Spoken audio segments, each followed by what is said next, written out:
హల్లెలూయా. దేవుడిచ్చిన మహాకృపను బట్టి, ప్రేమను బట్టి ఈ సమయమందు ఆయన ప్రశస్తమైన మాటలు వినడానికి, ఆయన మహిమ గల రాజ్య నీతిని వెతికే సత్య సంబంధమైనటువంటి బోధ వినడానికి దేవుడు మనం సిద్ధపరిచాడు. ఈ సమయంలో సన్నిధి మనందరూ కూడా ఏకంగా కూర్చి ఆయన సంతానంలోని పాశ్రంలో ఆయన మాట్లాడిన యోగ్యతని కలుగజేశాడు. దేవుని స్తోత్రం.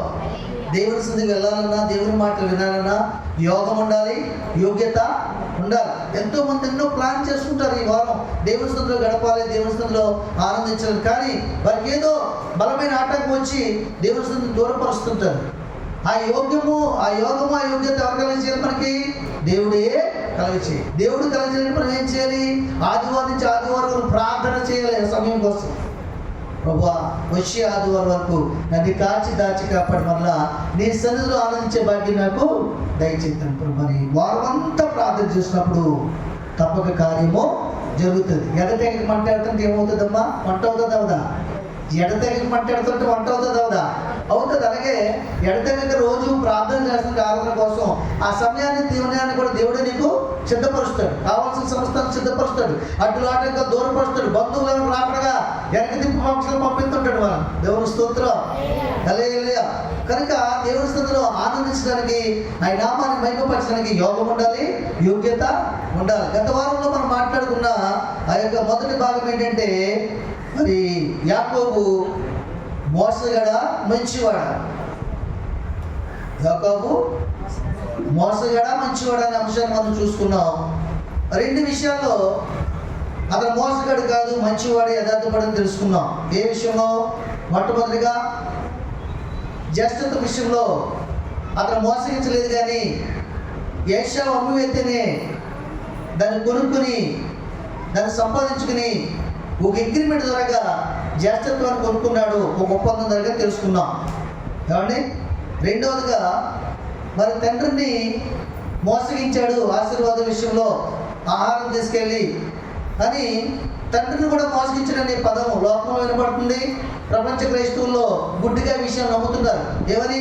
యాకోబు మోసగాడని నమ్ముతున్నారు తప్ప మంచివాడని యావత్ క్రైస్తవ ప్రపంచం ఇప్పటివరకు చాలా సందర్భాల్లో, చాలా సంఘాల్లో ఈ మాట పలుకుతుంది తప్ప యాకోబు మోసగాడు కాదు, మంచివాడు, సరైన వాడు, మంచి ప్రవర్తన కలిగిన వాడు, తల్లికి లోబడినవాడు, కష్టార్జితంతో తను అనుకున్న దాన్ని సాధించుకుని సంపాదించుకున్నవాడు అన్నటువంటి విషయాల్ని క్రైస్తవ ప్రపంచం గుర్తించలేకపోతుంది.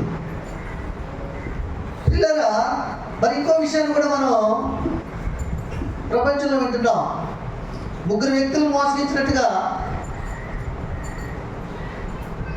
క్రైస్తవులు చాలామంది కూడా అపోహలో ఉన్నారు. మొట్టమొదటిది అన్నదమ్ముడైన ఏసావుని, రెండవది తండ్రిని, మూడవది తన మామ అయిన లాబాన్ని మోసగించాడు.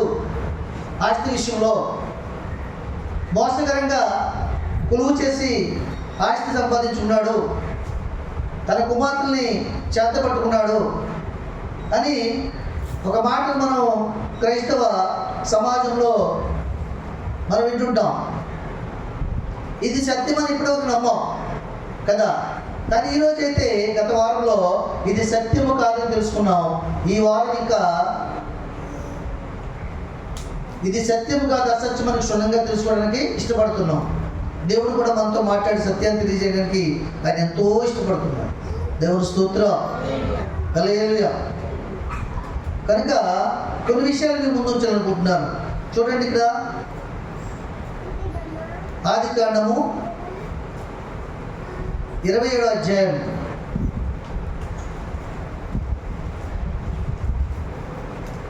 22వ అధ్యాయము 22వ వచనం చూడండి.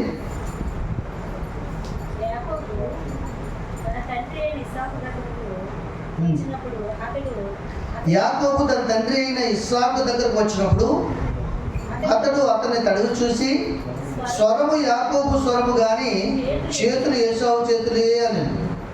యాకోబు చేతులు అతని అన్నయ్య ఏసావు చేతుల వలె రోమము గలవైనందున ఇస్సాకు అతను గుర్తుపట్టలేక అతను దీవించి, ఏసావు అను నా కుమారుడు నీవేనా అని అడుగగా యాకోబు నేనే అని. దేవుని స్తోత్రం. ఇక్కడ చూసుకున్నట్లయితే తండ్రిని మోసగించాడు అని విషయంలో ఇది రెండో భాగం. మొదటి భాగం మనం ఏం చేసామన్నా, తండ్రిని అతను మోసగించలేదు కానీ తల్లి మాటకు లోబడి తన కొనుక్కున్న జ్యేష్ఠత్వాన్ని తను ఆ హక్కులు ఆశీర్వాదం సంపాదించుకోవడానికి తల్లి సలహా విని తల్లికి లోబడి అది ఎలాగో అతను హక్కుదత్వం కాబట్టి దాన్ని నిలుపుకోవడానికి తండ్రి ఎందుకు రావడం జరిగింది. వరంగా చెప్పండి, అది మోసమా న్యాయమా? ఈ విషయాలు తండ్రికి తెలియదు కానీ ఏశావుకు తెలుసు, యాకోబుకు తెలుసు, తల్లికి తెలుసు. ఏది వీరి ఒప్పంద విషయము, జ్యేష్ఠత్వము, ఏశావు అమ్మివేసిన విషయము ఇస్సాకు తెలియదు. ఎవరు తెలుసు? కొనుక్కున్న యాకోబుకు తెలుసు, అమ్మివేసిన ఏశావుకు తెలుసు. వీరిద్దరి సందర్భాన్ని ఇంటూ తండ్రి ఏశావుతో మాట్లాడుతున్నప్పుడు, నాయన నేను ఆకలి కొనున్నాను, నువ్వు అడవికి వెళ్ళి మంచి రుచికరమైన భోజన పదార్థాలు సిద్ధపడి తీసుకురా, నా దగ్గర ఉన్న ఆశీర్వాదాలను నీకు ఇస్తానని పెద్ద కుమారుడైన ఏశావుతో ఇస్సాకు చెప్తున్న మాటలు తల్లి అయినటువంటి రెబెకా వినడం కూడా ఈ సందర్భం వల్ల వినడం వల్ల యాకోబును పిలిచి యాకోబును ప్రేమిస్తుంది కనుక యాకోబుకు హక్కుదత్వాన్ని నిలబెట్టుకోమని తల్లి సలహా ఇచ్చి అందుకు ఎంతగానో సహకరించి తండ్రి వద్దకు పంపించింది. తండ్రి ఏ ఆహారం తింటాడో, ఏ రుచికరమైన భోజన పదార్థం తింటాడో తల్లికి తెలుసు కనుక తల్లే సిద్ధపరిచి పంపించింది. మొదలుగా చెప్పండి, అది మోసమా న్యాయమా? అది మోసం కాదు కదా. అతను కొనుక్కున్నాడు, హక్కుదత్వంలో ఆశీర్వాదాలు పొందుకోవడానికి తల్లి సహకారంతో వెళ్తున్నాడు. వెళ్ళిన తర్వాత తండ్రి వద్దకు వెళ్ళాడు, దగ్గరికి రమ్మన్నాడు, ముద్దు పెట్టుకుంటానని చెప్పాడు. వెళ్ళిన తర్వాత తడుగు చూస్తే, చేతులు చూస్తే ఏశావు చేతులే కానీ స్వరము యాకోబు స్వరమే. గుర్తుపట్టాడా లేదు చెప్పండి, చెప్పండి, గుర్తుపట్టాడా లేదా? ఇప్పుడు నేను ఉంటాను, నా కళ్ళు లేవనుకుందాం, చూపు కనబట్టలేదు. ఏమండి, సండే స్కూల్ పిల్లలు ఎవరు నా దగ్గరకు వస్తే తడుగు చూస్తే వాళ్ళ కోరికలు నేను చూడలేను కానీ వాళ్ళ స్వరం విని పలానా అమరని లేకపోతే అభి అని జూవి అని చెప్పగలరా చెప్పలేనా? మీ పిల్లల మాట విని మీరు తడుగు చూసి చెప్పగలరా చెప్పలేరా? గుడ్డోడు, కళ్ళు లేనోడు, గుడ్డువారు మీరు చూసారు లేదో, 10 రూపాయల నోటు ఒకటి, 100 రూపాయల నోటు ఒకటి, 20 రూపాయల నోటు ఒకటి, 5 రూపాయల నోటు ఒకటి, 1000 రూపాయల నోటు ఒకటి, 500 రూపాయల నోటు ఇస్తే అని చేతికి ఇలాగ తడిని చూసి అది ఏ నోటు విడతీసి మరి లెక్క చూపిస్తారు కట్టలు. 20 10 నోట్లు, 20 50 నోట్లు, 20 500 నోట్లు, 20 1000 నోట్లు కలిపి ఇచ్చారనుకోండి, అతను కట్ట వెతికి పట్టుకుని మీకు ఏ నోటు కావాలో నోటు తీసిస్తాడు. ఇస్తాడు కూడా. అంత జ్ఞానం ఇచ్చాడు దేవుడు వాళ్ళకి. మరి ఇక్కడ ఇస్సాకుని తప్పు పట్టట్లేదు కానీ అంత జ్ఞానం మనకు లేదు కానీ ఈ చెప్తున్నాడు, గుర్తుపట్టాడు కాబట్టి. లేదా అలా చెప్పగలడు. చేతులు ఏశావు చేతులే కానీ స్వరం మాత్రం యాకోబు స్వరమే. ఇందులో ఏదో తేడా జరిగింది. రెబెకా ఏం జరుగుతుంది? నాకు తెలియని కార్యం అది జరిగిపోతుంది. నీకు తెలుసు కదా, ఇద్దరు నీ కుమారులే కదా, ఏం జరుగుతుందో తెలియచెప్పు. ఎవరిలో నష్టం, ఎవరికి నష్టం కలిగించినా నేనే బాధపడనని భార్య అయినటువంటి రెబెకాని పిలిచి అడగవలసిన అవసరం ఎంతైనా ఉందా లేదా? అసలు నిజానికి ఇక్కడ ఈ సందర్భాన్ని చూసుకున్నట్లయితే పిలిచి అడగవలసిన అవసరం లేదు, ఎందుకంటే ఆయనే గుర్తించాడు. కానీ ఇక్కడ మళ్ళీ ఏం చెప్తున్నారు? గుర్తుపట్టలేకంటున్నారు. స్వరము చూస్తే యాకోబు స్వరము, చేతులు చూస్తే ఏశావు చేతులు రోమాలు కలిగి ఉన్నాయి, తడుపు చూస్తే రోమాలు ఉన్నాయి. స్వరం చూస్తే యాకోబు స్వరం పడుతుంది. తండ్రికి కుమారుడు స్వరం, పెద్ద కుమారుడు స్వరం ఎలా ఉంటుందో, చిన్న కుమారుడు స్వరం ఎలా ఉంటుందో తెలియదా? రాబాయ్, నీకు ఇద్దరు కొడుకులుగా తెలుసా తెలీదా? తెలుసు. ఇప్పుడు చిన్నానికి ఇద్దరు కూతుర్లు, పెద్ద అమ్మాయి స్వరం ఎలా ఉంటుందో, చిన్న అమ్మాయి స్వరం ఎలా ఉంటుందో తెలీదా? చిన్న అమ్మాయి స్వరం నెత్తగా మాట్లాడుతుంది, ఒక మాట 10 సార్లకి తిరగదు. పెద్ద అమ్మాయి కొంచెం బాగానే మాట్లాడుతున్నప్పుడు ఎలా మాట్లాడుతుంది? ఇలా చేతులు గట్టిగా ఇలాగ తిరిగిపోతూ మాట్లాడుతుంది. ఏమండి? కాబట్టి తల్లిదండ్రులు పిల్లల స్వరాన్ని గుర్తెరుగుట చాలా సులభం. అవునే కదండి. ఆయన అంటున్నాడు కదా, స్వరం చూస్తే యాకోబు స్వరము, చేతులు చూస్తే ఏశావు చేతులే. నాయనా నువ్వు ఏశావువేనా, నా కుమారుడైన ఏశావువేనా అని డౌట్ వచ్చాక అర్థమవుతుందా? అప్పుడు యాకోబు ఏమంటే నేను ఏశావుని అన్నాడు లేదా? ఏశావు నా కుమారుడు నీవేనా అని అడుగగా యాకోబు నేనే అని.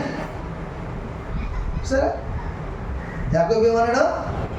నేనే అన్నాడు. యాకోబు ఏమన్నాడండి?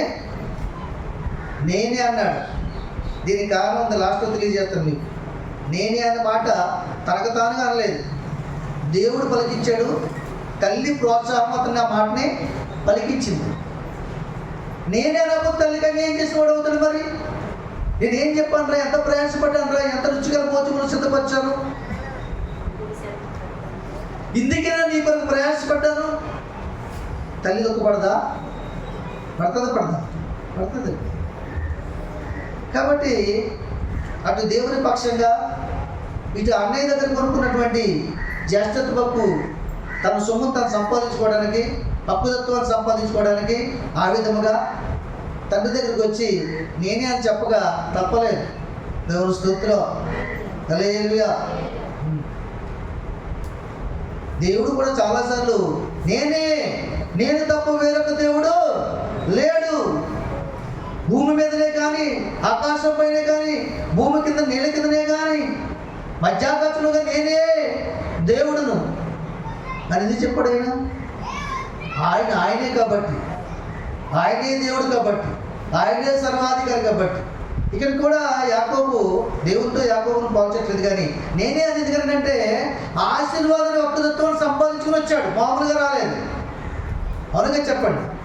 ఆశీర్వాదానికి హక్కుతత్వాన్ని సంపాదించుకుని వచ్చాడు, అతను అమ్మేశాడు, ఇతను కొనుక్కున్నాడు, అది పట్టుకుని వచ్చాడు. పట్టుకుని వల ఉంటుందండి, ముందు రైతు ఉంటుంది, తర్వాత కొనుక్కుంటారు. కొనుక్కున్న వాళ్ళకి రిజిస్ట్రేషన్ అయిపోద్ది. అప్పుడు ఇది హక్కుతత్వం వస్తుంది కదా, వచ్చిన తర్వాత సేలోకి వెళ్ళి నాదంటే తప్ప. కొనుక్కున్నాడు కాబట్టి అతని పేరు అయింది కాబట్టి, అమ్మిన వాడు అతని పేరు రాశాడు కాబట్టి నాదని అనగలుగుతున్నాడు. అది నలుగురికి తెలియదని ఏం చేస్తారు? సరిహద్దులు రాళ్ళు వేసినప్పుడు నలుగురిని పిలిచి, చుట్టుపక్కల పిలిచి ఈ చేతి నేను కొనని తెలియపరిచి సరిహద్దులు చూపించుకుని, ఆ పట్టాన్ని చూపించి నాది అని అనిపించుకుని వ్యవసాయం మొదలు పెడతాడు. చెప్పలు కూడా దేవుని మహిమపరచండి. అది న్యాయమే కాబట్టి అక్కడ నేనే అన్నాడు, తనకు తాను అనలేదు. దేవుడే హక్కుతత్వాన్ని కల్పించి ఆ మాట పలికించాడు. దేవుని స్తోత్రం. ఇప్పుడు రెండో భాగంలో కూడా తండ్రిని మోసగించలేదు, కానీ తల్లిని సంతోషపరచడానికి, తన హక్కుతత్వాన్ని సంపాదించుకోవడానికి ఈ రెండోసారి తండ్రి దగ్గర ఇలాగ ఆశీర్వాదాలు పొందుకుంటే మనం తెలుసుకోగలుగుతున్నాం. దేవుని స్తోత్రం, హల్లెలూయా. చూడండి, ఆదికాండము 28వ అధ్యాయం 6 నుంచి 9 వరకు చదవండి. అక్కడ ఇంకా కొన్ని భాగాలు మనకు కనబడుతున్నాయి. చూడండి, ఇస్సాకు యాకోబును దీవించి పద్దనరాములో పెళ్లి చేసుకుని వచ్చుటకై అతన్ని అక్కడికి పంపిననియు, అతను దీవించినప్పుడు నీవు కనాను దేశం కుమార్తెలు ఎవరిని పెళ్లి చేసుకుని వద్దనియు అతనికి ఆజ్ఞాపించిననియు, యాకోబు తన తల్లిదండ్రుల మాట విని పద్దనరాముకు వెళ్ళిపోయిననియు ఏసావు తెలుసుకున్నప్పుడు, ఇదియుగాక కనాను కుమార్తెలు తన తండ్రి అయిన ఇస్సాకునకు ఇష్టులాంటి కారని ఏసావుకు తెలిసినప్పుడు, ఏసావు ఇష్మాయేలు వద్దకు వెళ్ళి తనకున్న భార్యలు గాక అబ్రాహాము కుమారుడైన ఇష్మాయేలు కుమార్తెయు నెబాయోతు సహోదరి అయిన మహాలతును కూడా పెళ్లి చేసుకున్నాడట. చూసారా? వింటున్నారా? ఏమింటున్నారు? ఎవరెవరిని పెళ్లి చేసుకున్నారో చెప్పండి. దేవుని స్తోత్రం. ఎవరెవరిని పెళ్లి చేసుకున్నారు? ఇస్సాకు యాకోబును దీవించాడు. దీవించిన తర్వాత ఏశావు కోపంతో వస్తాడు, యాకోబును చంపేస్తాడు, అశ్వినితోటి పగతోటి ఉన్నాడు అన్న సంగతి తల్లి గుర్తించి మరలా ఇస్సాకు దగ్గర తీసుకెళ్ళి ఇతను దీవించి పంపించండి, నేను మా అన్నయ్య దగ్గరికి పంపించేస్తున్నాను, ఇద్దరు కుమారులు రోజును పోగొట్టుకోలేను, వీళ్ళ మధ్య పగకాలము రేగుంది, నా కడుపు మంటను భరించలేను అని భర్త అయిన ఇస్సాకుతో రెప్పుగా చెప్పినప్పుడు ఆయన అంటున్నాడు కదా, ఆయన ఏమంటే ఎవరి కుమార్తెను పెళ్లి చేసుకుంటాడు? అయినా ఏమండి, కానాను కుమార్తెల్లో ఎవరిని కూడా పెళ్లి చేసుకోవద్దన్నాడు. కారణం ఏంటంటే అంతకుముందే కానాను కుమార్తెలు ఒకతిని, అంటే వాళ్ళెవరు దేవుని సంబంధులు కాదు, ఇష్మాయేల్ సంబంధులు. ఇష్మాయేల్ ఎవరు పుట్టారు? ఇష్మాయేల్ ఎవరు పుట్టాడండి? ఆదరు పుట్టాడు. ఎవరి సంతానం? అబ్రాహాము సంతానం, ఇస్సాకు సంతానం కాదు. ఏమండి, కానీ దేవునికి లోబడిన వాళ్ళు కాదు, దేవుని పిల్లలు కాదు, దేవుని వేరే జీవిస్తున్నారు, పగతో చేస్తున్న జీవిస్తున్నారు. అక్కడికి వెళ్ళి చేసుకొస్తాడు ఏసావు. చేసుకొచ్చిన కుమార్తెను బట్టి ఇస్సాకు ఎంత మాత్రం కూడా ఇష్టమో ఉండదు. ఎప్పుడైతే ఇష్టపడుతుందో రెండో కుమారుడు కూడా ఆపరపడే చేతమని నువ్వు వెళ్తున్నా కానీ 18 గ్రామంలోకి కానాను కుమార్తెలు ఎవరిని పెళ్లి చేసుకోవద్దు. మన సంబంధికులు దేవుని సంబంధికులు ఏంటంటే లాభాన్ దగ్గరికి వెళ్తున్నాయి కాబట్టి, లాభానికి ఇద్దరు కుమార్తెలు కాబట్టి వాళ్ళు ఎవరైనా చేసుకున్నా పర్వాలేదు. నువ్వు మాత్రం కానాను కుమార్తెలు ఎవరిని నువ్వు చేసుకోవద్దు అని ఎవరు చెప్తున్నాడు? ఇస్సాకు యాకోబుకి చెప్తున్నాడు. తల్లి కూడా యాకోబుకి చెప్తుందండి. ఈ మాటలు ఎవరన్నారు? దూరం నుంచి ఏసావు విన్నాడు. ఈవేళ ఆయనకి ఎక్కువైపోయాడు, వాడికి 3 చెప్పి పంపిస్తున్నావు. ఏది మీరు ఏది మంచి చెప్తున్నావు? నేను కానాను కుమార్తెల్లో వాళ్ళు చేసుకున్నానని, వాళ్ళు ఆ జనము నీకు ఇష్టం లేదని వాడిని కూడా చేసుకోవద్దని చెప్తున్నావు. నీకేదైతే ఇష్టం లేదో అదే నేను చేస్తాను అని మనసులో నిర్ణయం తీసుకుని ఏసావు మరో కుమార్తెను చేసుకుని వచ్చాడంటే వెళ్ళి. విన్నారా చదివింది? ఎవరు చేసుకుని వచ్చారు? ఏసావు ఇంకో మహారైతుని చేసుకుని వచ్చాడట. నబాయతు ఏమండి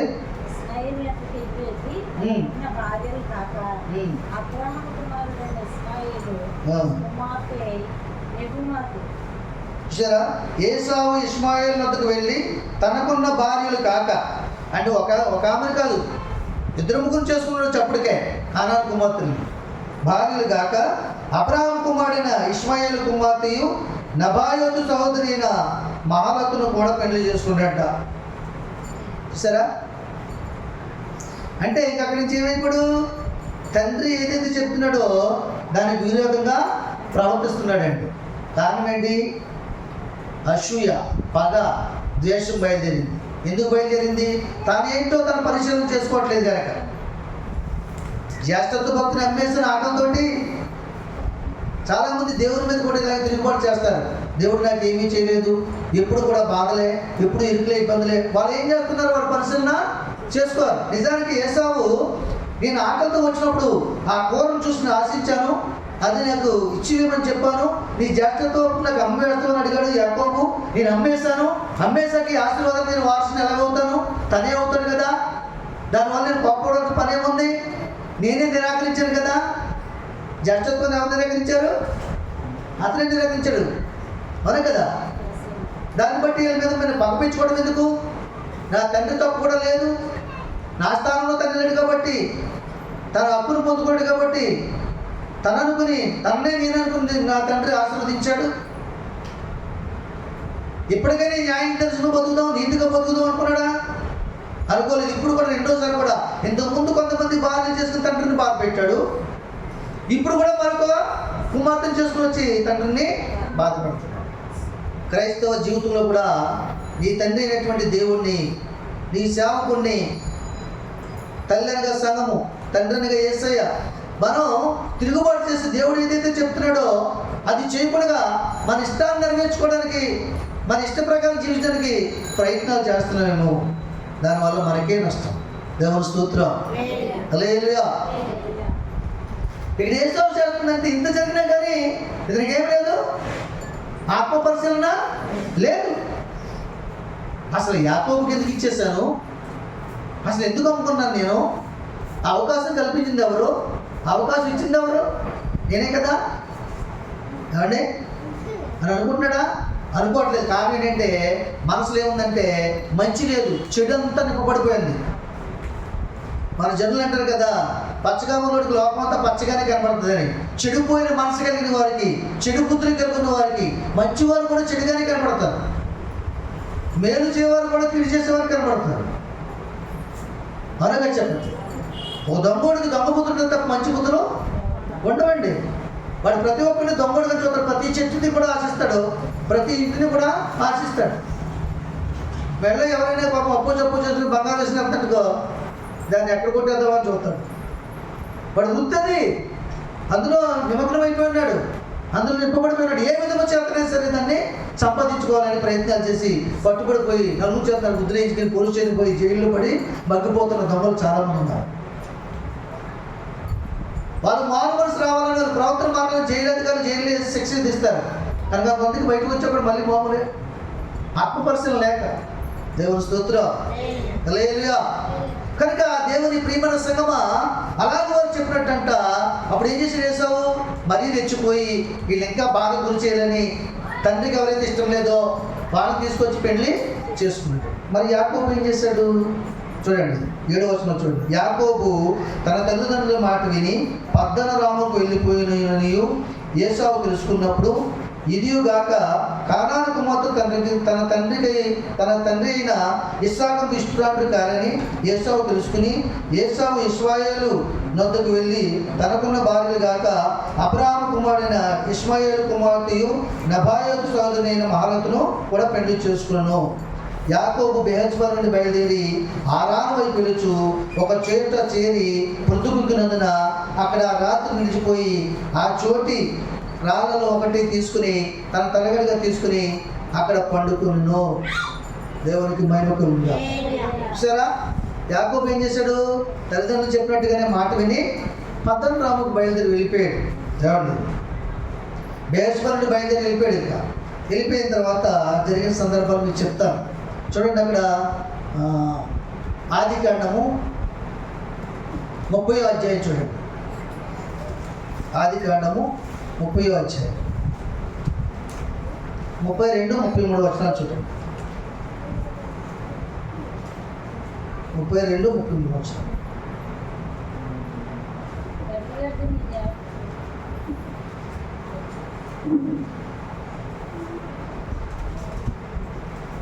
ముప్పై 32 వచనంలో ఈ విధంగా మాట్లాడుతుంది. నేడు నేను నీ మంద అంతటిలో అది తర్వాత చెప్పుకుందాం. 29వ అధ్యాయం చూడండి, 29, 19, 25 వరకు చూడండి.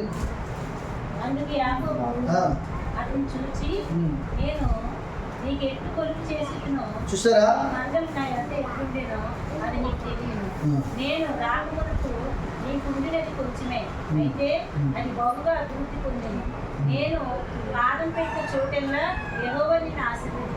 అది చెప్తాను.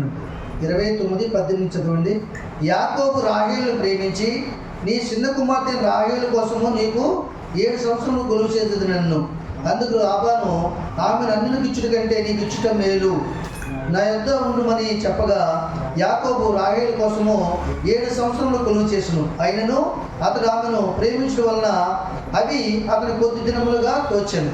తరువాత యాకోబు నా దినములు సంపూర్ణమైనవి కనుక నేను నా భార్యతో పోగునట్లు ఆమెను నాకిమ్మని లాబాను అడగా, లాబాను ఆ స్థలంలో ఉన్న మనుషులందరినీ పోగు చేసి విందు చేయించి రాత్రి వేళ తన కుమార్తె అయిన లేయాను అతని యొద్దకు తీసుకుని పోగా యాకోబు ఆమెను కూడెను.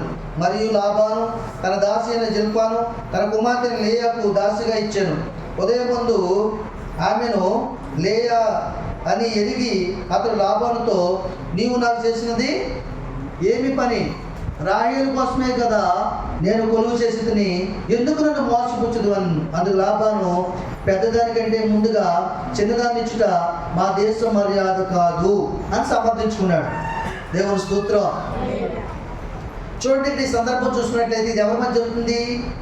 యాకోబు తన మామయ్య లాబాను మధ్య, తను ప్రేమించి చేసుకోవాలనుకున్నటువంటి రాహేలు లేయా మధ్య ఈ సందర్భం జరుగుతుందండి. ఇక్కడ జరిగింది ఏంటి? యాకోబు పద్దనరాములో బయలుదేరి బెహెర్బా నుండి ఆ రాత్రి అక్కడ పట్టుకుని అక్కడ రాయి తీసుకుని తలగడ కింద పెట్టుకుని అక్కడ నిద్రపోతే అక్కడ కళ వస్తుంది. కళలో దేవుడు దర్శనమిస్తాడు. పరలోకం నుంచి భూమి మీదకి ఒక నిచ్చెన ఉంటుంది. ఆ నిచ్చెన మీదకి దేవదూతలు ఎక్కి దిగుతుంటారు. అక్కడ దేవుడు మాట్లాడతాడు, ఇదిగో మరలా నీ స్వజనీయ దూత వచ్చే వరకు నేను కాపాడచ్చు, బ్రతికించి నేను అభివృద్ధి చేసి మరలా నీ స్వజనీయుడికి నేను నడిపిస్తానని దేవుడు వాగ్దానం చేస్తాడు. ఆ వాగ్దానం పట్టుకుని తన మామ అయినటువంటి లాబాను దగ్గరికి వెళ్తాడు. వెళ్ళేటప్పటికి త్రోవలో ఉంటుండగానే అక్కడ బావిలో నీళ్లు చేరుకోవడానికి కొంతమందికి ఆ పని వారికి ఆటంకం కలుగుతున్నప్పుడు మరి ఎవరు అక్కడ ఆ పరిచర్య చేస్తున్నప్పుడు ఆ గొర్రెలకు వేయలేనప్పుడు యాకోబు వెళ్ళి ఆ పరిచర్య చేస్తాడు. ఆ పరిచర్యను చూస్తాడు ఎవరు? లాబాను. చూసి ఎవరు నువ్వు ఏంటని అడుగుతాడు. అడిగినప్పుడు ఇలాగ నేను ఇస్సాకు కుమారుడిని, మా రెబెకా కుమారుడిని, మీరు నాకు బంధువులు అవుతారు, మా తల్లి మీ ఎదుగుల మంది చెప్పినప్పుడు ఆయన మెడ ముడ్డు పెట్టుకుని ఇంటికి తీసుకెళ్ళి చేర్చుకుని, అయితే నువ్వు ఉచితంగా నా వద్ద కొలువు చేస్తావా? ఏ విధంగా నువ్వు కొలువు చేస్తావంటే, ఉచితంగా నేను చేయను, కానీ నీ రెండవ కుమార్తెటువంటి రాహేలు నేను ప్రేమిస్తున్నాను, ఆమె నాకు ఇవ్వడానికి మాత్రం నేను కొలువు చేస్తానంటే, మరి ఎన్నాళ్ళు కొలువు చేస్తావంటే 7 సంవత్సరాలు కొలువు చేయమన్నాడు. ఎవరు? లాబాను. ఓకే, 7 సంవత్సరాలు కొలువు చేస్తున్నాడు. 7 సంవత్సరాలు కొలువు చేశాడు. ఆ 7 సంవత్సరాలు కూడా మరి యాకోబుకి ఎలా కనపడ్డాయంట? 7 నెలలుగా కనపడ్డాయంట, కొద్ది దినములుగా కనపడ్డాయంట. కారణం ఏంటి? రాహేలు బాగా ప్రేమించేస్తున్నాడు అనమాట. నిద్రపోతే రాహేలు, పడుకుంటే రాహేలు, లేస్తే రాహేలు, గుర్రు దగ్గరుంటే రాహేలు. కొంతమంది ఏమైపోతారు ఏమండి? అమ్మాయిలు ప్రేమించడం ఏమైపోతారు? కొత్త తీస్తే ఆవిడే, టీవీ దగ్గర కూర్చుంటే ఏ యాక్టర్ కనపడి ఆ యాక్టరే, అలా అయిపోతారు. అన్నం తిన్నగా ఆమె తినిపిస్తున్నట్టు ఇలాగా ఊహలు అనమాట. ఊహలు వెళ్ళిపోయి మనవాడికి ఏమైంది? 7 సంవత్సరాలు 7 నెలల కింద అయిపోయిందంట. చేసేసి వెళ్ళిపోయాడు. నా జన్మలో పూర్తయిపోయి, ఇదిగో నా దగ్గర, నేను ఆమె దగ్గర ఉండడానికి, కలిసి జీవించడానికి నీ కుమార్తె రాహేల్ని నాకు ఇవ్వు అని అడుగుతాడు. అడిగితే పాపం ఏం చేస్తాడు? అక్కడ మొదలై భోజనాలు అక్కడ మొదలై, మీకు ఎక్కడ కాదు, మీకు అర్థమవుతుందా? పెళ్ళికి భోజనం ఎక్కడ మొదలైంది? అక్కడ మొదలయ్యాయి. ఈ వివాహం నలుగురికి తెలియాలని యాకోబు అందరినీ పిలిపించి, ఇది ఎవరిని? యాకోబు వివాహం కోసం లాబాను అందరినీ పిలిపించి విందు చేసి, ఏమండి ఏ విందు? సాయంకాలం విందు చేసి, ఇప్పటికీ క్రైస్తవులు అందుకే పెళ్లి చేసుకోవాలి రాత్రి పూట. ఏకరాత్రి పెళ్ళిని ఊరండి, అర్థమైందా? ఎందుకు చేసుకోవాలంటే పెళ్ళంతా నిర్ణయించేసి అన్నీ చేసి విందు చేసిన తర్వాత రాహేలు బదులు లేయని తీసుకొచ్చి ఎక్కడ చీకట్లో అప్పకెత్తాడు. ఎవరికి కూడా అర్థం లేదు, చీకటి అనిపిస్తుంది. యాకోబుకి అప్పగిస్తాడు. ఎలా అప్పించేవారు తెలుసాలో? ఇలా మనలాగా ముసుగు లేకుండా కాదు, ముసుగేసి. అప్పటి నుంచి ముసుకుంది. క్రైస్తవ పిల్లలు ముసుగుందుకు వచ్చింది. ఎదరికి ముసుగేసేసి మొహం కనపడకుండా ఎక్కడికి వెళ్ళి తీయాలి? అతను వారు ఏకమయ్యే గదిలోనే తీయాలి తప్ప బయట ఆ ముసుగు తీయడానికి వీల్లేదు. అర్థమవుతుందండి? అదే రీతి వేల కింద మార్చారు. ఆ రీతి వేలు ఎలా ఉంటుంది? ఇప్పుడు జల్లిలాగా ఉంటుంది. మొఖమేంటి పళ్ళు కూడా కనపడిపోతుంది అమ్మాయి. ఏమండి? అంత పలసటి చేస్తున్నారు. లేకపోతే అబ్బాయి నిలబడలేడండి. దేవుని స్తోత్రం. ఏమండి? ఆ ముసుగు ఎప్పుడు తీస్తున్నారు? వివాహంలో దైవజనులు తీస్తారు. కానీ ఆ రోజుల్లో ఉన్న ముసుగు అలాంటిది కాదు. నల్లంటే ముసుగు. కనీసం ఛాయ్ కూడా కనపడదండి. లేయని పంపించాడు. పంపించిన తర్వాత రాత్రి పాప మనోడు ఈ 7 సంవత్సరాలు కొలువు చేయడం బట్టి ఇష్టంతో అసలు ఎవరు పక్కలో ఉన్నారో కూడా తెలియకుండానే కాలం గడిపేశాడు. గడిపితే తెల్లంతా చూసుకుంటే ఇంకేముంది? ఎవరు? లేయా పిల్లలు ఎలా ఉంటే తెలుసు మీకు? జబ్బు కళ్ళు ఇలా చూస్తుందట. భయమిస్తుంది మనోడికి. దేవుని స్తోత్రం. ఏమంటే భయపడినట్టు ఒక్కసారి ఉలిక్కిపడి మంచం గింతేసి ఎక్కడికి వచ్చాడు? డైరెక్ట్ మామదారికి వచ్చాడు. మామ ఏంటి నువ్వు చేసిన పని? నేనేం చేశాను? నీ పెళ్లి చేశాను. ఏం పెళ్లి చేశాను నాకు నువ్వు? నేను ఎవరిని కోరుకున్నానో ఎవరిని నాకు పెళ్లి చేశాను. చూడండి, నువ్వు ఎవరిని కోరుకున్నా, నువ్వు ఎవరిని పెళ్లి చేసుకున్నా కానీ మాకు ఇక్కడ రూల్ ఉంది అబ్బాయి. ఆ రూల్గా నేను చేశాను.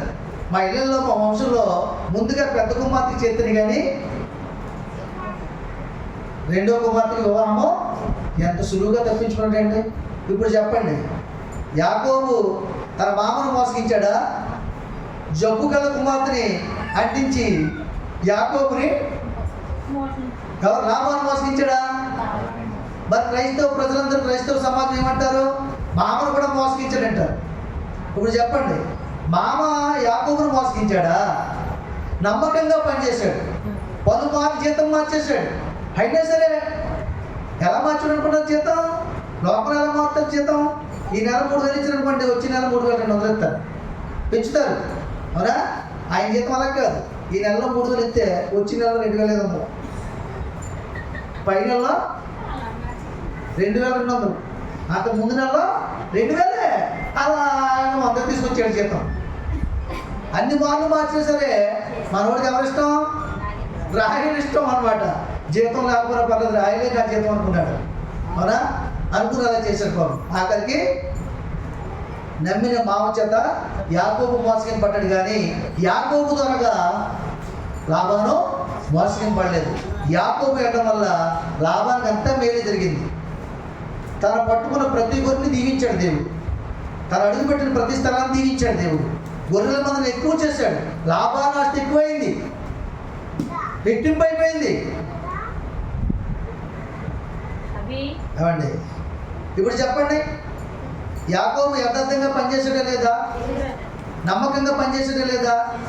తన యావదాస్తుని నమ్మకం లేదా? ఏమండి ఇప్పుడు ఎవరెవరు మోసగించారు? లాభానే నమ్మిన యాకోబుని మోసగించి మరి లేయని చేశాడు. జబ్బుకలు లేయని. కొంతమంది కూరగాయలు, కొంతమంది చేపలు చూడండి, చచ్చిన చేపలు బతికిన చేపల మధ్య అమ్ముతుంటారు. పుచ్చొంకాయలు ఏమొచ్చి మంచొంకాయల మధ్య అమ్ముతుంటారు. ఉల్లిపాయలు ఏమో చుట్టూనేమో మంచిపాయలు రాళ్ళలో ఉంటాయి, మధ్యలోనేమో ఏంటి పొడవుగా ఏంటి కాళ్ళు వచ్చినాయి, కుళ్ళిపోని పెట్టి అమ్మారు. అవునే కదా? అది వేరు చేతంగా తెలియదు. మనకేంటంటాం, బొట్టు 300 అంటే 200 కడుక్కునేస్తాం. బొట్టు లోపల ఉంటుంది, మనకేం తెలియదు. అవునుగా చెప్పు.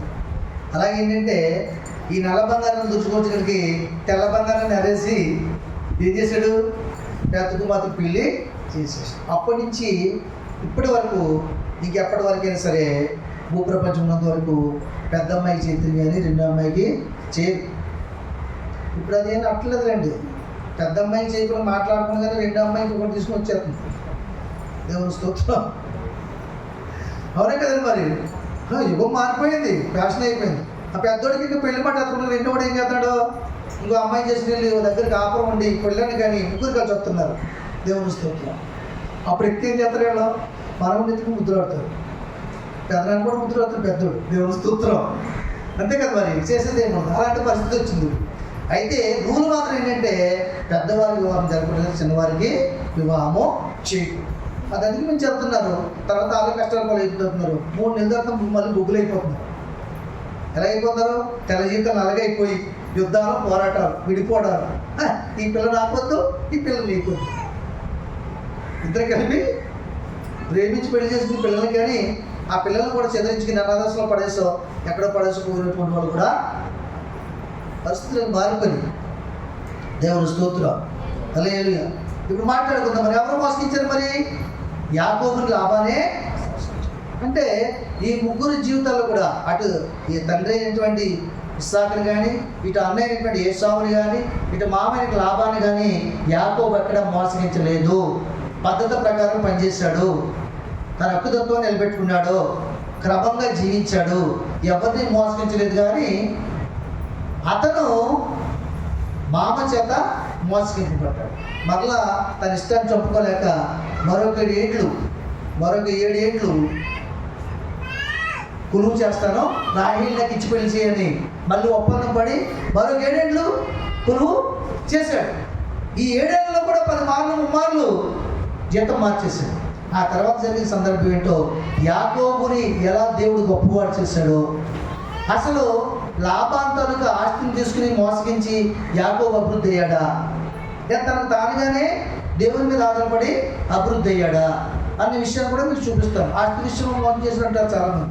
ఆస్తి విషయంలో కూడా యాకోబు మోసం చేయలేదు. దేవుని స్తోత్రం. చూడండి, ఆదికాండం 30 అధ్యాయము, ఆదికాండం 30 అధ్యాయం 32, 33 చదవండి.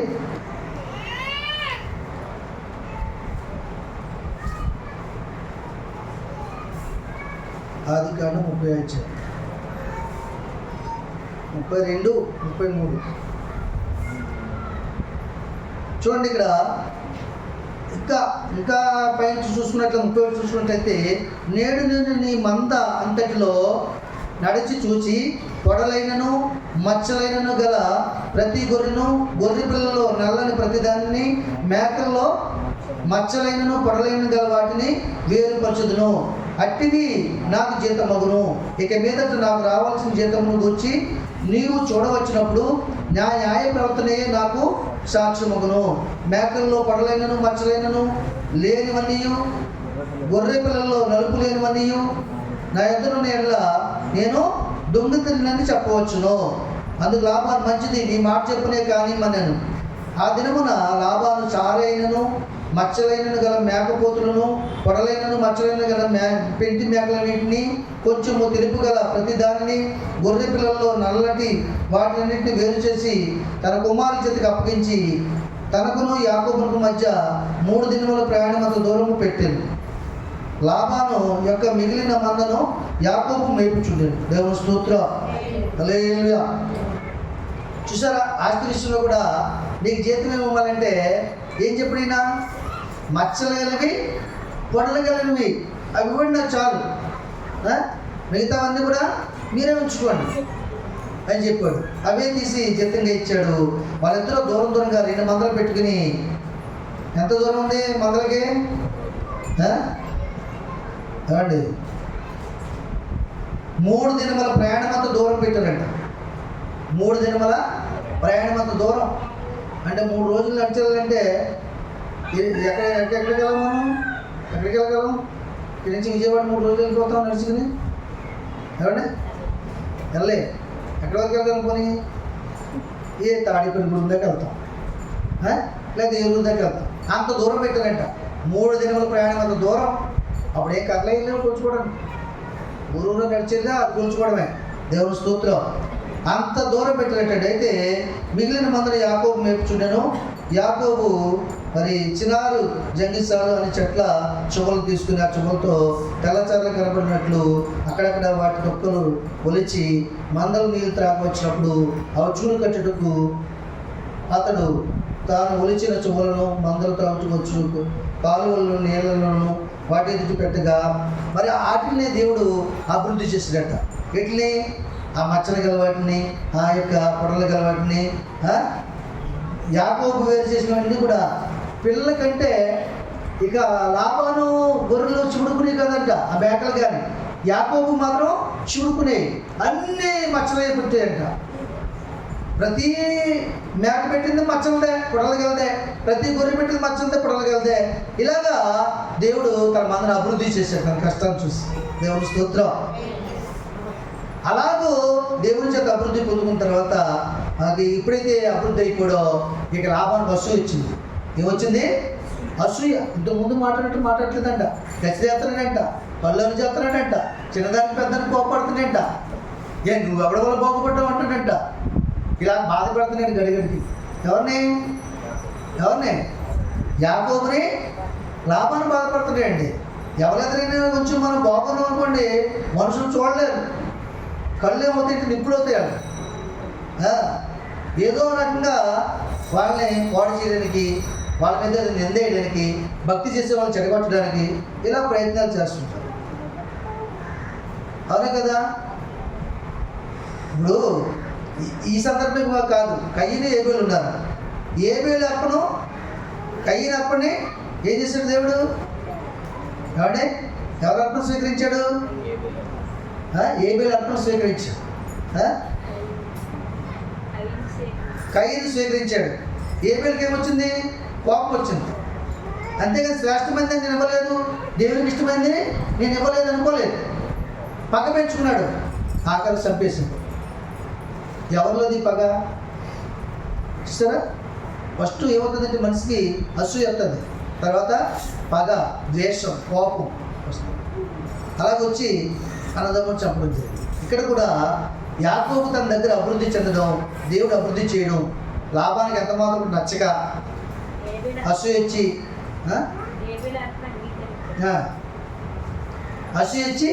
ఏం జరిగింది? మాటి కోపడడం, నొచ్చుకునే మాట్లాడడం, ఇలా చేస్తుంటే బాధ కలిగి మందలో ఎక్కడో మందలు చెప్తుంటే భార్యలు ఇద్దరు లేయ దగ్గరికి రాయి దగ్గరికి వెళ్ళి మన ఊరు వెళ్ళిపోదాం, దేవుడు నాకు తోడు వింటూ ఉన్నాడు, ఈ మాటలు మనకు కాయలేము, ఇంకా నేను బాధపడుతున్నాను, నా మనసు అంగీకరించట్లేదు, మనం ప్రయాణం వెళ్ళిపోదాం అని చెప్పేసి ఇద్దరు భార్యల్ని తీసుకుని గొర్రె మందలు వెంట పెట్టుకుని ప్రయాణం వెళ్ళిపోతాం. అదేంటంటే లాభంతో చెప్పలేదు. ఎందుకు చెప్తాడు చెప్పండి? బాధపడుతుంటే మంచిగుంటే చెప్తాడు, ఆశీర్వాదం తీసుకుని వెళ్తాడు. పెళ్లి చేసుకున్నాడు, 14 ఏళ్ళు కొనుగోలు చేశాడు, భార్యను తెచ్చుకున్నాడు. కొనుగోలు చేసినందుకేమో జీతంగా గొర్రెలు ఇచ్చాడు. ఆ గొర్రెలు దేవుడు అభివృద్ధి చేశాడు. అతను ఆసుపత్రికి పట్టుకుని వెళ్తున్నాడు. లాభాలు గొర్రెను పట్టుకెళ్ళట్లేదు. ఎప్పుడైతే వివాహం చేశారో యాకోబు భార్య తప్ప లాభాలకు మాత్రం కాదు. మాట్లాడుకోవడానికి అనుకోవడానికి తప్ప, చూడడానికి వెళ్ళడం తప్ప హక్కంతా కూడా యాకోబుదే. అక్కడ లాభం సొత్తు ఏమీ లేదు. తన ఆస్తిని తన భార్యను తీసుకుని వెళ్తున్నాడండి. వెళ్తున్నప్పటికీ జరిగిన సందర్భం ఏంటంటే, ఆడపిల్లలకి ఏముంటుందంటే గుణం ఉంటుంది. తండ్రి ఇంట్లో ఆస్తులు దోచుకునే గుణం ఉంటుంది. గతం ఉందండి. ఆడపిల్లలకి ఏముంటుంది? తండ్రి ఇంట్లో ఏదో కనపడింది అనుకోండి, అందమైన కూరగాయలు కనపడింది అనుకోండి, తీసుకెళ్ళి బ్యాగ్ కడుతుంది. చూడడానికి వచ్చి తిన్నంత తినేసి, అమ్మ ఇక్కడ కూరగాయలు ఉండాలి, ఏమైందమ్మా అని అడిగింది అనుకోండి. తల్లి బాగుందండి, నేను అట్టుకెళ్తానమ్మా. ఇది బాగుందని అట్టుకెళ్ళిపోతావా? అలాగే దాచుకుని మా అమ్మాయి కూడా అంతే. వచ్చేటప్పుడు ఎలపడి తీసుకుంటుంది, తినేటప్పుడు యాపిల్ పళ్ళు, ఆ పళ్ళు, ఈ పళ్ళు, కూరగాయలు, వాకింగ్ బోర్డులు. చూడండి, ఎందుకంటే వాళ్ళకి నా తండ్రిలు కదా, నా తల్లిలు కదా, నా అక్కుతోలు తీసుకుంటారు తప్ప ఏం కాదు.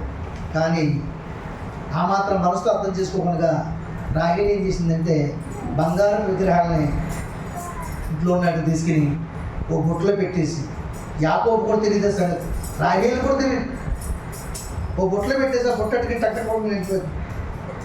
అంటే బలమైన సామాన్లు ఇళ్ళంటే ఈ బుట్టకి బంగారం బుట్ట కదా మరి దాచుకుని వెళ్ళిపో. ఈ విషయం ఇలా బయలుదేరి కొంచెం దూరం ఒక దిన ప్రమాణంగా ప్రయాణంగా తెలిపిన తర్వాత పిల్లలు వెళ్ళిపోయారు. అల్లుడు వెళ్ళిపోయిన సంగతి లాభాలు తెలిపి వెళ్ళిపోవడం ఏంటి, నాకు చెప్పాలా వద్దా, అసలు నేను ఉన్నాను అనుకున్నా లేదు అనుకున్నారా, ఇలాంటి ఇగో ఆయనలో వచ్చేసి వెంటనే దాసదాసులు తీసుకుని కొంతమంది తీసుకుని వెనక పరిగెట్టాడు. తర్వాత ఎలాగే ఓ దగ్గర దొరికారు. దొరికిన తర్వాత ఇంట్లో చెక్ చేసుకుంటే విగ్రహాలు లేవు, బొమ్మలు లేవు. యాకోబా నువ్వు చేసిన పని ఏంటి? ఏం చేశానయ్యా? ఏం చేసావా? నా పిల్లలే తీసుకెళ్ళిపోతానని చెప్తే నీకు సాగరంపుతుంది కదా, సారించి పంపుతుంది కదా, విందు చేసి పంపుతుంది కదా, గుర్రముల మీద రథం మీద పంపుతుంది కదా, దొంగోళ్ళ పారిపోయి వచ్చేసేవేంటి? ఏం దొంగోళ్ళ పారిపోయి రావడం ఏంటి? నా భార్యని నాకు దేవుడి ఇచ్చిన ఆస్తిని తీసుకున్నాను, దొంగతనం చేశాను నా దగ్గర మీరు అంటాడు. నేనేం దొంగతనం చేయలేదు, నా ఇంట్లో విగ్రహాలు దొంగిలించారు, అది మేమేమీ తీసుకోలేదు. నిజంగా ఎవరైనా మా ముగ్గురులో ఎవరైనా అలా చేస్తుంటే దేవుడు వాళ్ళు శిక్షిస్తాడు. నేను మాత్రం వాళ్ళ పని చేయలేదు. దేవుడు మాకు ఇచ్చిన దాన్ని నువ్వు అప్పగించి నా భార్యను తీసుకుని వచ్చాను, శీఘ్రంగా వచ్చాను. నీతో ఎందుకు చెప్పలేదంటే చెప్పి అంత మనసు కలిపి నువ్వు మాట్లాడలేదు నాతో. నా సొత్తునే తీసుకుని వచ్చాను అని యాకోబు మాట్లాడాడు. ఒకవేళ నీకు అంతగా అనుభవం ఉంటే లేయా గుడారం అక్కడ ఉంది, రాహేల్ గుడారం ఇక్కడ ఉంది, నా గుడారం ఇక్కడ ఉంది. ఈ 3 గుడారాలను తనకి చేసుకోమన్నాడు. లేయా గుడారం దగ్గరికి వెళ్ళాడు, అన్ని పెట్లు గిట్లు ఇప్పాడు, ఎక్కడేం దొరకలేదు. ఆమె ఆటంకపరచలేదు, ఆమె అన్నీ వెతుక్కోమంది. లేయా ఆటంకపరచడం కావాలి, అసలు కనపడదు కదా, ఏం వెతుక్కున్నా ఏం చేసింది దేవుని స్తోత్రం. కాబట్టి ఇక యాకోబు గుడారం దగ్గరికి వచ్చాడు. యాకోబు ముందే పబ్లిక్ యథార్థపరుడు నిలబడ్డాడు. ఎనీవన్ చెక్ చేసుకో, నీ ఇష్టం అని చెప్పాడు. ఇక్కడ కూడా ఏం దొరకలేదు. ఎక్కడికి రాయడానికి 3 వెళ్ళేకి ఏం చేసింది తెలుసా? ఈ బుట్ట కింద వేసుకుని కూర్చుంది, బుట్ట మీద బుట్ట కింద వేసుకుని కూర్చుందండి. తండ్రి వచ్చాడు, అడుగుతున్నాడు, తీసుకోండి అన్నీ చూసుకోండి, మీరు మాకేం అవసరం అండి, మాకేం దేవుడు తప్పించాడా? గోల్డ్ మందలు ఇచ్చాడు దేవుడు, మంచి భర్తను ఇచ్చాడు, అని ప్రేమించే భర్త అని చెప్పిపోతుంది అన్నమాట. సరే అన్నీ ఎతికేసాడు. ఎతికిన తర్వాత అమ్మా నీ కింద నువ్వు బుట్ట ఉంది కదా, బుట్ట ఎత్తుకుతాను అమ్మా అన్నాడు. ఎంత గొప్ప అబద్ధం అని తెలుసా? తండ్రి నేను కడగా ఉన్నాను తండ్రి. అర్థమైంది, నేను లేవకూడదు తండ్రి, లేవలేని స్థితిలో ఉన్నాను. ఎంత గొప్ప అబద్ధం! అందులోనే ఉన్నాయి విగ్రహాలు. ఇప్పుడు చెప్పండి, యాకోబు మోసగించాడా, కన్న కుమార్తె మోసగించిందా తండ్రిని? ఈ దినాల్లో జరుగుతుంది అదే. ప్రతి కూతురు మోసగించేస్తుంది, ప్రతి కొడుకు మోసగించాడు. మరొక చెప్పండి, కొందరు పెళ్ళి అవ్వకముందు మోసగిస్తున్నారు ప్రేమలో పడి, కొందరు పెళ్ళి అయ్యాక భార్య ప్రేమలో పడి అప్పుడు మోసగిస్తున్నారు. కొందరు ఇద్దరు కలిసి ఉద్యోగాల కోసం వెళ్ళిపోయి అక్కడ మోసగించి అక్కడ ఉండిపోయి వీళ్ళు మాత్రం అనాథాశ్రమం పంపిస్తారు. సరే, ప్రేమ చల్లారు.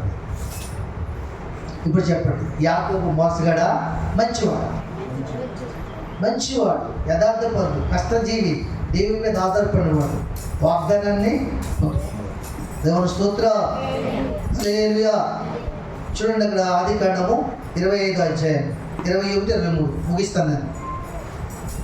ఎందుకు తండ్రి దగ్గర నేను యాకోబుని కాదు ఏశావుని అన్నాడు? ఎందుకన్నాడో ఆ మాట మీకు ఆకలిలో చూపిస్తానని చెప్పాను. ఆదికాండం 25వ అధ్యాయం 21, 22, 23.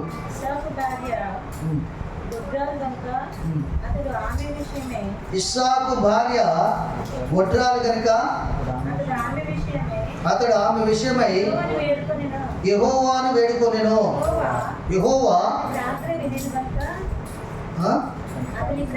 అతని ప్రార్థన వినెను గనుక అతని భార్య అయిన రెబెక్క గర్భవతి ఆయను. ఆమె గర్భములో శిశువులు ఒకరితో ఒకడు పెనుగులాడిన కనుక ఆమె ఇలాగైతే నేను బ్రతుకుట ఎందుకని అనుకుని ఈ విషయమై యెహోవాను అడుగు వెళ్ళను. అప్పుడు యెహోవా ఆమెతో ఇట్లనెను, 2 జనములు నీ గర్భంలో కలవు, 2 జనపదములు నీ కడుపులో నుండి ప్రత్యేకంగా వచ్చును. ఒక జనపదము కంటే ఒక జనపదం బలిష్టమై ఉండును. పెద్దవాడు చిన్నవానికి దాసుడగునెను. చెప్పండి ఇప్పుడు మరి ఎవరు దాసుడు అవుతారంట? అమ్మా, పెద్దవాడు చిన్నవానికి. ఇప్పుడు చెప్పండి, ఇది ఎవరి నిర్ణయం? ఇది ఎవరి నిర్ణయం? దేవుని నిర్ణయం. వాళ్ళిద్దరూ కవలలుగా గర్భఫలాలు గర్భంలో ఉన్నప్పుడు, శిశువులుగా ఉన్నప్పుడే దేవుని నిర్ణయం. అక్కడే పెరుగులాడేటట్టు లోపల నేను వెళ్ళిపోతాను ముందుకు నాది అక్కని. అయినా సరే ఏసావు బిదిరించుకుని ముందు వచ్చినట్ట. ఎవరో ఏసావు కడుపులోనే యాకోబుని బిదిరించుకుని ముందు కుట్టేశాడు. అప్పుడు ఏసావు పెద్దవాడు. కానీ దేవుని వాగ్దానం ఏంటి? పెద్దవాడు చిన్నవాడికి దాసుడు అవుతాడు. పెద్ద అయిన తర్వాత యవ్వన ప్రయాణానికి వచ్చాక తండ్రికి ఆకలి పుట్టించి ఆశీర్వాదాలు ఇస్తారని చెప్పించి అడవికి పంపించి వేటాడి తెచ్చిన తర్వాత యాకోబు వంట చేసుకుంటూ ఆ వంట రుచికరంగా చూపించి దాని ఆకలిగా ఉండడం వల్ల జ్యేష్ఠతో నిరాకరించి దాన్ని అమ్మి వేసుకున్నట్లు చేసి ఇదంతా దేవుడి సంకల్పమే. పెద్దోడు చిన్నోడికి దోషం అవ్వడానికి చెప్పడం కూడా దేవుని మైపరచం. అర్థమవుతుందా?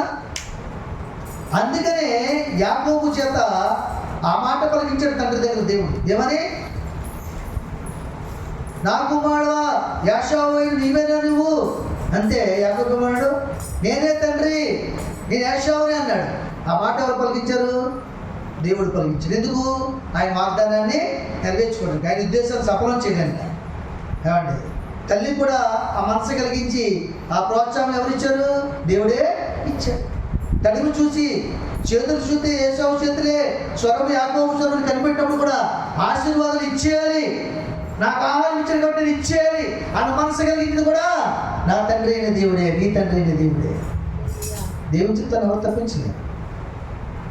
లోకం ఎన్నన్నా అనుకోవచ్చు, సార్వత్రిక సమాజం ఎన్నో చెప్పుకోవచ్చు వాళ్ళు నచ్చినట్లు, కానీ సత్యమే జరిగింది, సత్యమే చెప్పుకోవాలి. దేవుడి మాట దీవించిన కాక ఆమేన్. చిన్న ప్రార్థన చేసుకుంటాం.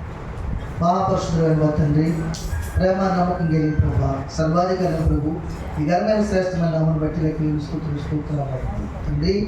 ఎంతవరకు మాతో కొన్ని విషయాలు మాట్లాడారు.